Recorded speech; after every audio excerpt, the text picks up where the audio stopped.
नमस्कार मित्रों, स्वागत है आप सभी का हमारे YouTube चैनल पर। ये एक नया चैनल क्रिएट किया गया है बिहार के उन सभी छात्रों के लिए जो बिहार के किसी न किसी परीक्षा की तैयारी कर रहे हैं। स्पेशली पहले हमारा मुख्य फोकस होगा बिहार पब्लिक सर्विस कमीशन। उसके बाद इसके साथ साथ जितने भी एग्ज़ाम बिहार में होते हैं, चाहे बिहार जुडिशियल सर्विस हो या फिर बिहार दरोगा का हो, बिहार कांस्टेबल का हो, सभी के लिए जो भी एग्ज़ाम होने वाला होगा उन सभी की जो भी तैयारी होगी यहाँ इस प्लेटफॉर्म के माध्यम से करवाई जाएगी।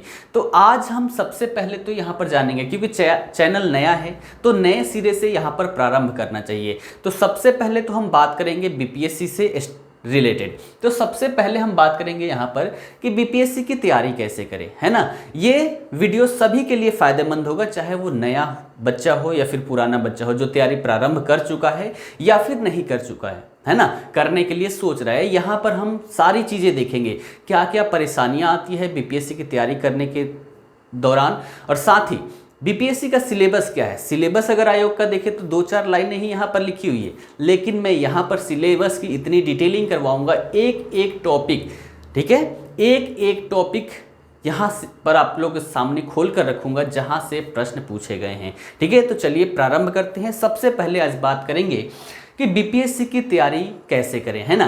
तो अगर इस प्रश्न को हम देखें तो इससे संबंधित बहुत सारे कुछ प्रश्न आते हैं हमारे मन में, है ना। सबसे पहले तो प्रश्न यहाँ पर अगर देखा जाए तो माध्यम क्या रखें,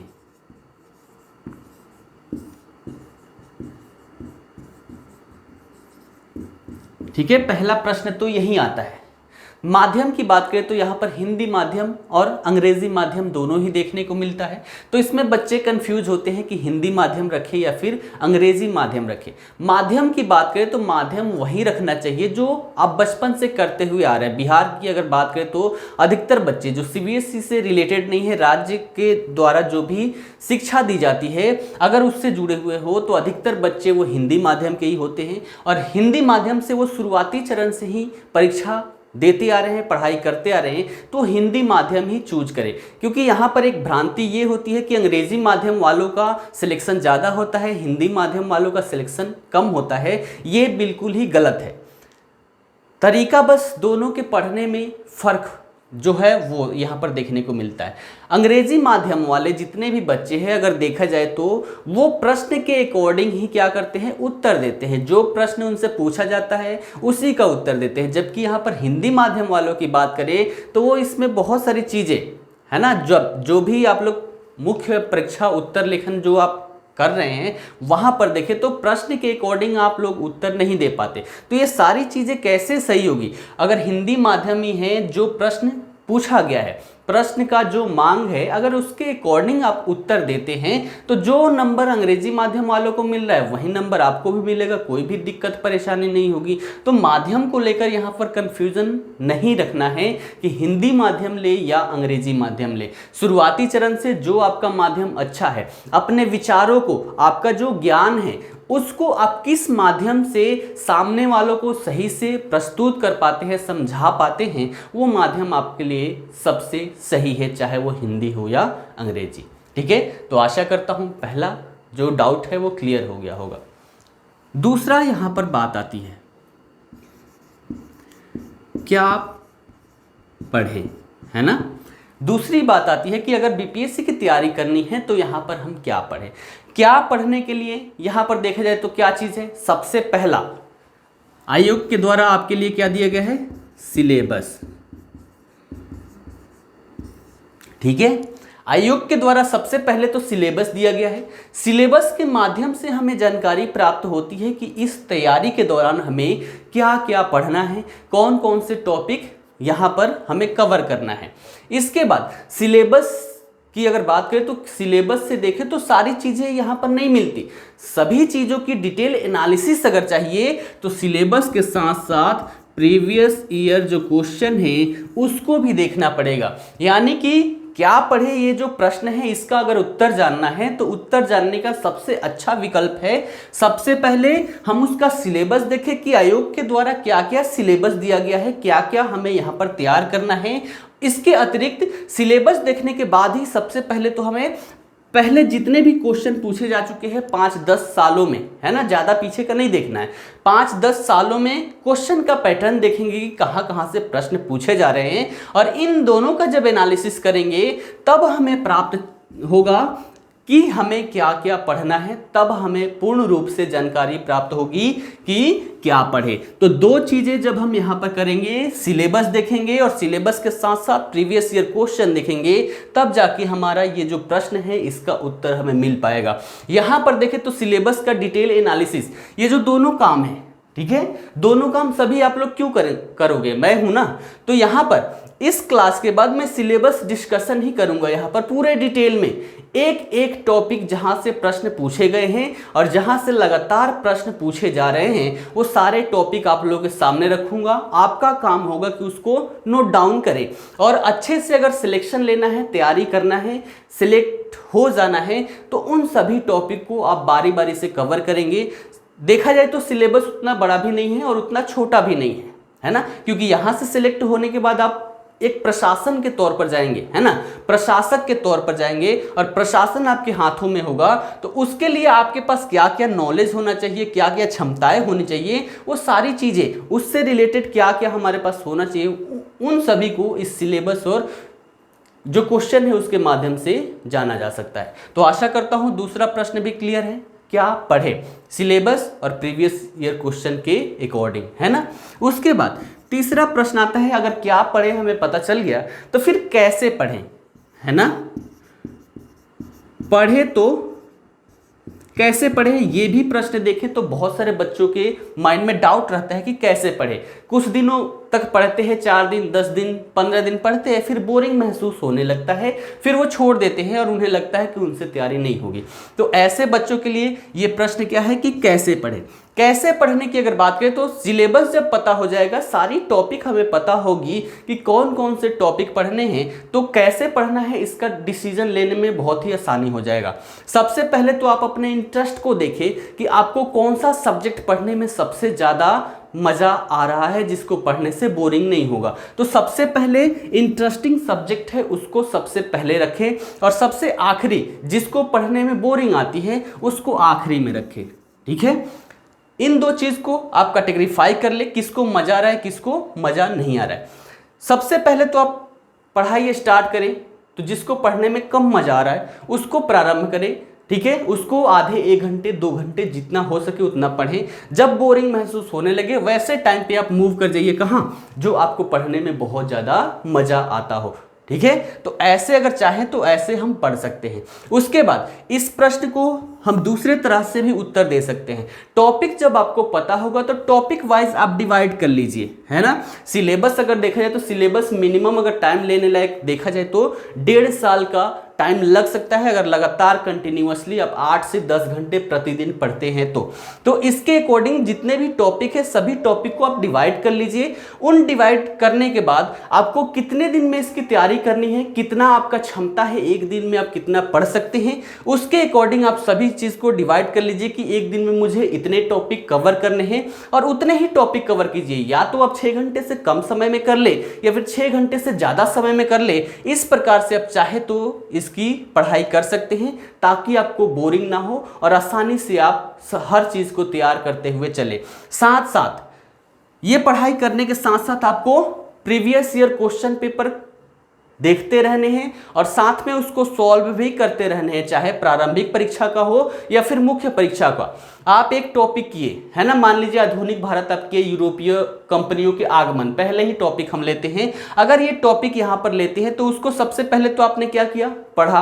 पढ़ने के साथ ही 5-10 सालों में वहाँ से कौन कौन से प्रश्न पूछे गए हैं उन सभी प्रश्नों को यहाँ पर सॉल्व करें। तत्पश्चात मुख्य परीक्षा में उससे संबंधित क्या प्रश्न पूछे गए हैं उसका उत्तर लिखने का भी प्रयास करें। और उत्तर की बात करें तो केवल एक ही बार उत्तर नहीं लिखना है। हिंदी माध्यम वाले बच्चे यही गलती कर जाते हैं कि एक बार उत्तर लिखते हैं और उन्हें लगता है कि हमने बहुत अच्छा लिखा है और उसी पर संतुष्ट हो जाते हैं और आगे फिर दोबारा उसको नहीं लिखते। आपका मुख्य कार्य होगा, ये नया चैनल बनाने का मुख्य उद्देश्य यही है कि जो भी आप लोग प्रश्नों का उत्तर लिखेंगे उसको यहाँ पर भेज सकते हैं मेरे द्वारा या फिर अन्य जो भी शिक्षक हैं उन सभी के द्वारा प्रश्नों को चेक किया जाएगा, उसमें क्या क्या कमियां हैं उन सभी का विश्लेषण भी मैं वीडियो के माध्यम से प्रस्तुत करूंगा।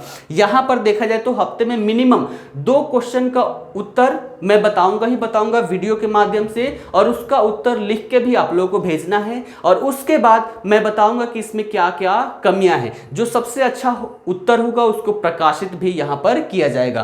तो मुख्य समस्या क्या है कि हम पढ़ते हैं फिर रिवीजन नहीं करते। पढ़ना है, रिवीजन करना है, ठीक है, पढ़े रिवीजन किए, तत्पश्चात प्रीवियस ईयर क्वेश्चन किए, इसके माध्यम से क्वेश्चन करने से ज्यादा प्रश्न हमारे माइंड में सेटअप हो जाता है। तो प्रीवियस ईयर क्वेश्चन करने हैं, और साथ ही मुख्य परीक्षा से संबंधित जो भी टॉपिक पढ़े उस पर अगर कोई प्रश्न बनता है तो खुद से भी प्रश्न बनाइए, खुद से प्रश्न बनाकर उसका उत्तर लिखने का प्रयास कीजिए, है ना। एक बार उत्तर लिखने से कभी करेक्ट नहीं होगा। एक बार उत्तर लिखिए फिर देखिए, एक बार उत्तर लिख दिए फिर देखिए, जो भी टॉपिक है वहां से मैच कीजिए कि जो भी मैंने लिखा है इसमें क्या क्या बचा हुआ है, क्या क्या हमें और सम्मिलित करना है, और क्या इसमें मैंने अतिरिक्त लिख दिया है जिसे हमें यहां से बाहर निकालना है। तो ऐसे अगर आप करते हैं मुख्य परीक्षा उत्तर लेखन, और एक प्रश्न का कम से कम 3 से 4 बार अगर आप प्रश्न का उत्तर लिखते हैं तो इससे क्या होगा, 3-4 बार लिखने पर तो आपका जो टॉपिक आपने किया वो रिवीजन हो रहा है। तो बार बार यहां रिवीजन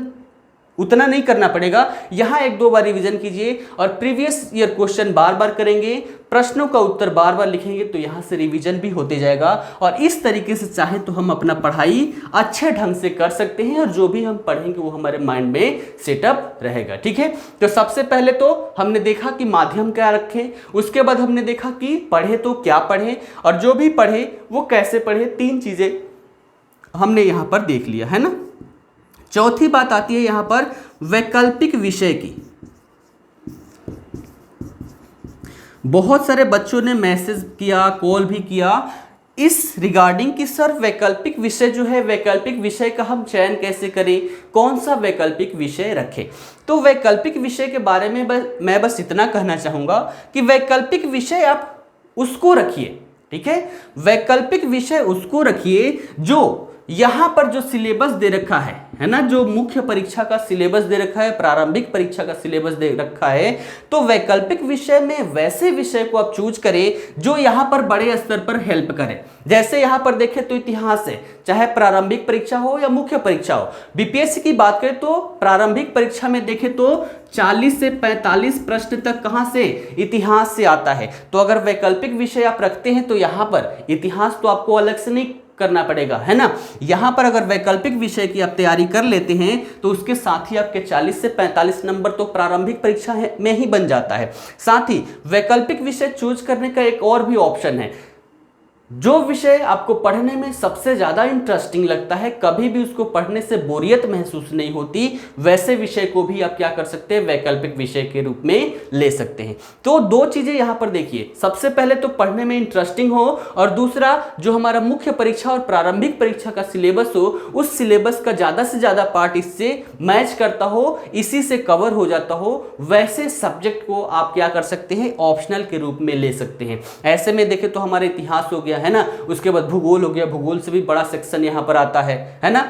उसके बाद देखें तो ऑप्शनल में यहां पर बहुत सारे सब्जेक्ट दिए गए हैं। जब मैं सिलेबस यहां पर डिस्कस करूंगा तो सिलेबस के साथ ही इसकी बातें कौन कौन से ऑप्शनल है एक बार वहां पर रीडिंग कर दूंगा कि कौन कौन से ऑप्शनल है, आप लोग वहां पर देख सकते हैं, ठीक है। तो बीपीएससी की तैयारी के दौरान देखें तो मुख्यतः यही प्रश्न सबके मन में होता है। ये सारे प्रश्न आशा करता हूं कि सभी की क्लियर हो गई होगी, है ना, कि माध्यम क्या रखें, जो भी माध्यम हो जिसमें आप सक्षम हो, अपने जो भी भाव है भाव को सामने वाले के सामने व्यतीत कर मतलब व्याख्यान कर देना, सामने वालों को समझा देना, वो माध्यम आपके लिए सबसे बेटर हो सकता है। क्या पढ़ें, सिलेबस और प्रीवियस ईयर क्वेश्चन के अकॉर्डिंग आपको सारी चीजें पता चल जाएगी, क्या पढ़ना है, कैसे पढ़े वो भी हमने बता दिया कि सिलेबस के अकॉर्डिंग अपना टॉपिक वाइज डिवाइड कर लीजिए, इंटरेस्टिंग अनइंटरेस्टिंग के बीच में डिवाइडेशन कर लीजिए, ऐसे भी कर सकते हैं। फिर उसके बाद प्रीवियस ईयर क्वेश्चन पेपर देखें, और जो भी टॉपिक पढ़े उससे मुख्य परीक्षा उत्तर लेखन जरूर करें, 3 से 4 बार करें, ताकि बार बार रिवीजन हो और वही हमारे माइंड में सेटअप हो पाए। और वैकल्पिक विषय की हम बात करें तो सबसे पहले जो सबसे ज्यादा इंटरेस्टिंग हो, 2 फैक्ट यहां पर ध्यान रखिएगा, जो चूज करते वक्त दो चीज ध्यान में रखिएगा। सबसे पहले जो सब्जेक्ट आपका इंटरेस्टिंग हो, जिसको पढ़ने में इंटरेस्ट आता हो, बोरियत महसूस नहीं होती, वैसे सब्जेक्ट ले लीजिए। और दूसरा, जिस सब्जेक्ट से जो हमारा मेन जो मुख्य परीक्षा का सिलेबस है वो और प्रारंभिक परीक्षा का सिलेबस हो, उसका ज़्यादा से ज़्यादा पार्ट अगर कवर कर जाता है ना, यहाँ से मैच कर जाता है, तो इन दो चीज़ों के आधार पर अपना वैकल्पिक विषय आप चूज कर सकते हैं। ठीक है, तो आशा करता हूं कि एक छोटे से वीडियो के माध्यम से बीपीएससी की तैयारी कैसे करें, ये सारी चीज़ें मैं आप लोगों को समझा पाया हूं। ठीक है, तो चलिए अगले क्लास में, है ना, अगले क्लास में यहां पर हम क्या बात करेंगे, बीपीएससी से संबंधित सिलेबस क्या क्या है। ठीक है, बीपीएससी से संबंधित सिलेबस क्या क्या है अगले वीडियो में, या फिर चलिए आज ही बता देता हूं कि सिलेबस क्या है ना।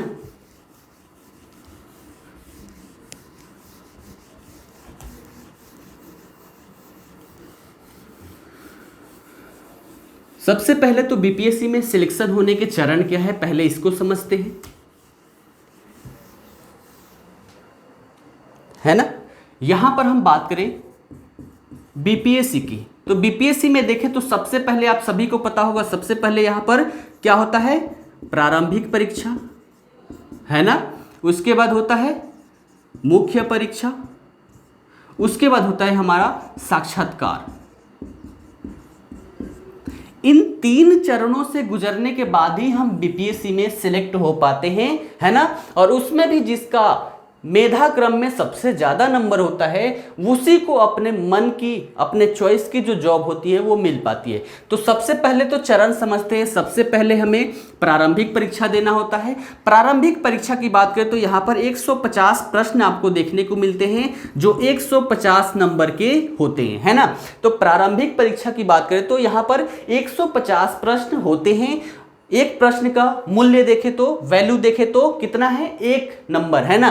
तो 150 प्रश्न 150 नंबर के होते हैं। इसमें कट ऑफ के ऊपर आधारित होता है, कट ऑफ के ऊपर आधारित होता है कि आप मुख्य परीक्षा दे रहे हैं या फिर नहीं। यहां पर कट ऑफ की बात करें तो कट ऑफ हमेशा देखें तो 90 से 100 के आसपास होता है, यानी कि इसके बीच में। यहां पर देखें तो 97, 96 यही अधिकतर यहाँ पर रहता है। तो हमारा जो भी यहाँ पर लेकर चलना है, हम कितना लेकर चलेंगे, 110 के ऊपर। टारगेट हमारा क्या होगा, 110 नंबर के ऊपर हमें लेकर आना है, तब जाके हम क्वालिफाई कर पाएंगे प्रारंभिक परीक्षा। उसके बाद यहां से जब हम क्वालिफाई कर जाते हैं, तब हमें मुख्य परीक्षा के लिए प्रवेश मिलता है। और मुख्य परीक्षा की बात करें तो मुख्य परीक्षा में देखें तो यहां पर एक हिंदी का अनिवार्य पेपर होता है ना। हिंदी का कितने नंबर का, 100 नंबर का। इसमें क्या होता है, बस क्वालिफाई करना है हमें, है ना।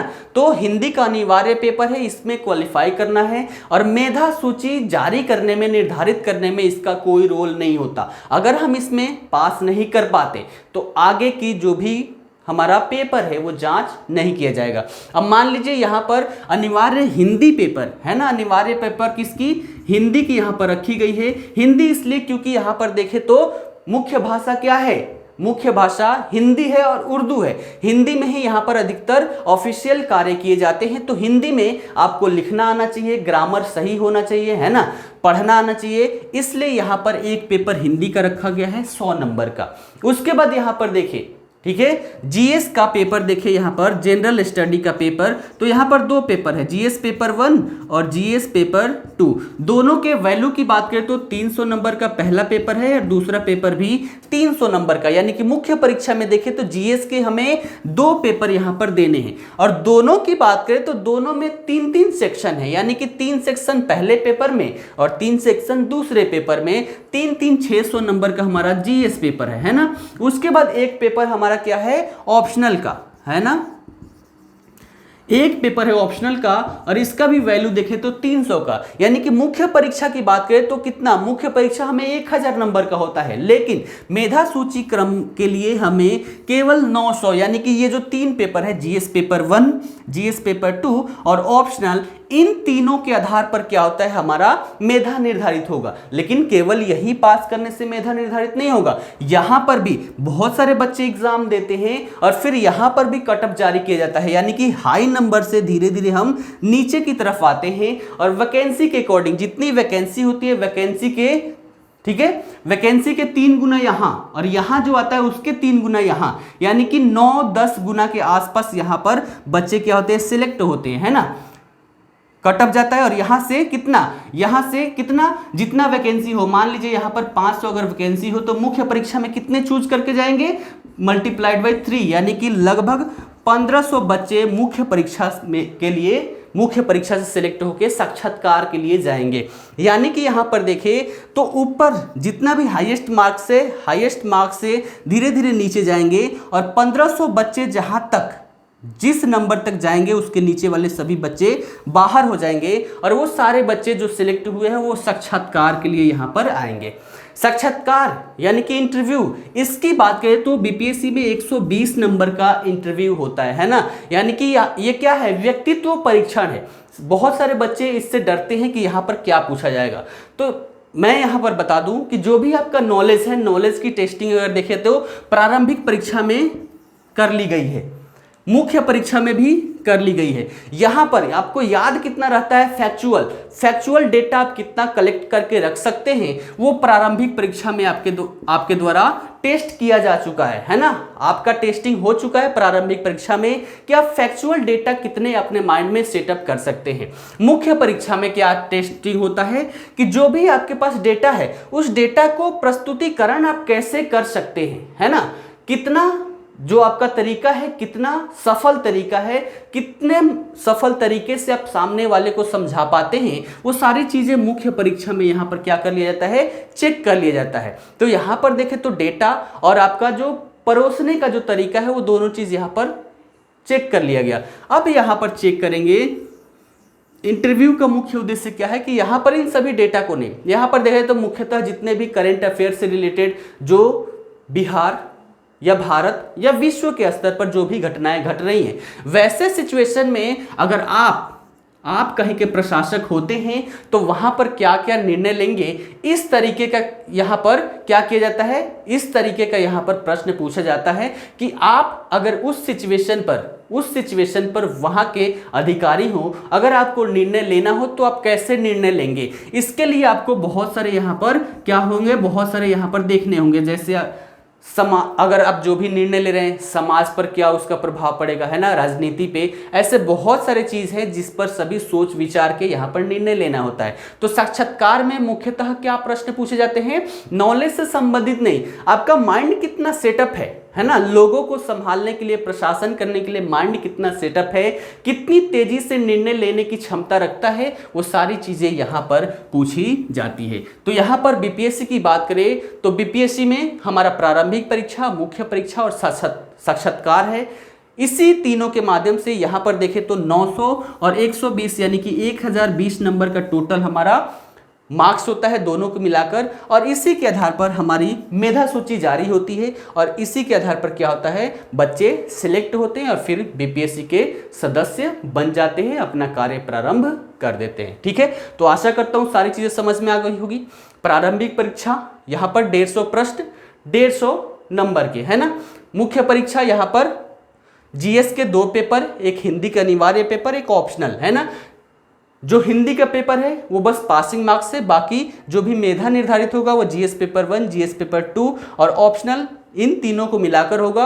और यहाँ से जब हम सिलेक्ट होंगे तब साक्षात्कार के लिए जाएंगे और दोनों को मिलाकर 1020 नंबर का हमारा एग्जाम होगा और इसी के आधार पर हमारी मेधा सूची जारी की जाएगी। ठीक है, तो आशा करता हूँ इतनी सारी चीजें समझ में आई होगी। अगले क्लास में हम देखेंगे पूरा डिटेल एनालिसिस सिलेबस का कि सिलेबस क्या है। सबसे पहले तो हम देखेंगे कि आयोग ने क्या सिलेबस दे रखा है और आयोग के सिलेबस के बाद जो मेरा रिसर्च है, यानी कि जो भी प्रश्न यहाँ पर पूछे गए हैं, चाहे प्रारंभिक परीक्षा हो या फिर मुख्य परीक्षा हो, इन सभी के आधार पर मैंने जितना रिसर्च किया है तो टॉपिक वाइज यहां पर जैसे प्रारंभिक परीक्षा की बात करें तो सिलेबस में क्या दे रखा है, सामान्य विज्ञान, राष्ट्रीय तथा अंतर्राष्ट्रीय महत्व की समसामयिक घटनाएं, भारत का इतिहास तथा बिहार के इतिहास की प्रमुख घटनाएं, ये पहला टॉपिक यहां पर दे रखा है। दूसरा यहां पर बात करें तो क्या है, सामान्य भूगोल, है ना, सामान्य भूगोल, बिहार के प्रमुख भौगोलिक प्रभाग जो है वो तथा यहाँ की जो महत्वपूर्ण नदियां हैं इन सब के बारे में जानकारी होनी चाहिए। भारत की राज्य व्यवस्था और अर्थव्यवस्था, है ना। उसके बाद आजादी के पश्चात बिहार की अर्थव्यवस्था के जो भी प्रमुख परिवर्तन हुए वो, भारत का राष्ट्रीय आंदोलन तथा इसमें बिहार का जो योगदान रहा वो, और साथ ही मैथ के 10 प्रश्न आते हैं, यानी कि सामान्य मानसिक योग्यता को जांचने वाले जो भी प्रश्न होंगे वो। इतना ही सिलेबस में दिया हुआ है प्रारंभिक परीक्षा में, तो इतने से बच्चों को पता नहीं चलता कि हमें क्या क्या पढ़ना है। क्या क्या पढ़ना है कहां से पता चलता है? प्रीवियस ईयर क्वेश्चन के आधार पर। तो मैंने बहुत रिसर्च किए हैं, आपको करने की आवश्यकता नहीं है। उसी के आधार पर इन सभी को, जैसे यहां पर क्या लिखा है, सामान्य भूगोल। अब सामान्य भूगोल में क्या क्या हमें पढ़ना है उसका डिटेल एनालिसिस टॉपिक वाइज मैं आपको देने वाला हूं, ठीक है। उसके बाद सामान्य विज्ञान, यानी कि विज्ञान में क्या क्या पढ़ना है उसको भी मैं खोल के आप लोगों के सामने रखूंगा, और उसके आधार पर क्या करेंगे, आप सभी अपना तैयारी जोरों से प्रारंभ कर देंगे। जितने भी आप जैसे भी कर रहे हैं, आज से एक नए स्तर से आप अपना जो भी तैयारी है वो प्रारंभ करेंगे, ठीक है। तो चलिए आज के लिए इतना ही, फिर मिलते हैं अगली क्लास में जिसमें डिटेल सिलेबस आप लोगों के सामने रहेगा, ठीक है। धन्यवाद।